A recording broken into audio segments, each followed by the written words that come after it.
पूरे तौर पे हक होने वाली बात है, वो तो नुसूस से साबित है ना कि वो सहाबा मुकम्मल हक पर थे, जिनको जो इस क़िताल में खाली बैठे हुए थे। उनके पास सराहत के साथ अल्लाह के नबी सल्लल्लाहु अलैहि वसल्लम की वसीयतें थी कि जब फितना रोनुमा हो और मुसलमान आपस में क़िताल करने लगे तो तुम किसी पर तलवार नहीं उठाना। अच्छा, एक और चीज है, एक और चीज, एक बहुत अहम चीज ये है ना कि ये जो तीनों ग्रुप है, ये तीनों जन्नती हैं।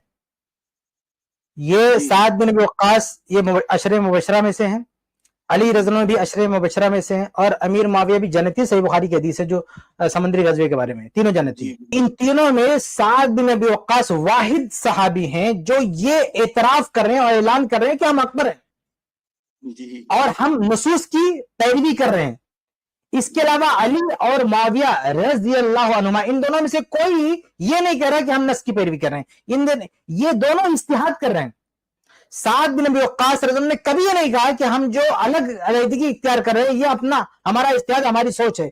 उन्होंने बाकायदा हदीसें पेश की। उन्होंने, उनके ग्रुप ने, उनके उलमा ने, यानी उस ग्रुप में जो बड़े-बड़े उलमा थे, अब्दुल्लाह बिन उमर, अबू सईद खुदरी, अनस बिन मालिक, जाबिर बिन अब्दुल्लाह, जो बड़े-बड़े सहाबा उनके साथ में थे।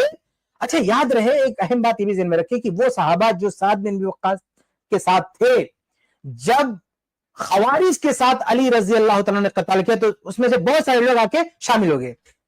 यानी उस वक्त किसी ने, यानी साद बिन वक्कास यानी पूरे ग्रोह ने अली रज़ी की मुखालफत नहीं की। उस मामले में किसी ने मुखालफत नहीं की, सब ने अली रज़ी का साथ दिया। या तो साथ में खड़े हुए या किसी वजह से नहीं भी जा सके तो वो अलहदगी की बुनियाद पर नहीं था, वो मसला नहीं था। बाकी दोनों साहबा हैं वो अपने अमल को इज्तिहाद बता रहे हैं। और दूसरा अहम मसला ये कि साद बिन अबी वक्कास आखिरी सांस तक अपने मौके पर बाकी हैं। कभी भी उनको ये पछतावा नहीं हुआ कि हमने कोई गलती की है, ना उनकी किसी ग्रुप की किसी फर्द को पछतावा हुआ। अब्दुल्लाह बिन उमर के ताल्लुक से जो रवायतें सब झूठी हैं, बकवास है, लोगों की मनगढ़ंत बातें, वो सही नहीं है। लेकिन अली रजी अल्लाह तआला अन्हु को पछतावा हुआ। यानी जमल सिफ़ीन के बाद जो उसका जो अंजाम हुआ, जो खून खराबा हुआ, अली रजी अल्लाह तआला ने उसको पसंद नहीं किया उसको, बल्कि वो यहां तक कहते थे काश इससे पहले मैं दुनिया से चला गया होता, काश इससे पहले मैं फौत। हालांकि जब खवारिज से क़िताल किया ना, उन्होंने सजदे शुक्र अदा किया, बहुत खुश हुए वो। यानी खवारिज से जब जंग की तो खुश हुए, क्योंकि वो नस के ऐन उनके पास नस थी, वो लड़ाई नस के मुताबिक थी और बाकायदा जो अल्लाह के रसूल ने अलामत बताई थी वो अलामत वहां पे जो है सामने आई। तो अली रज़ी ने अल्लाह का शुक्र अदा किया, उसमें पूरी तरह से कॉन्फिडेंस, पूरी तरह से यकीन कि बिल्कुल हक की जो है लड़ाई है।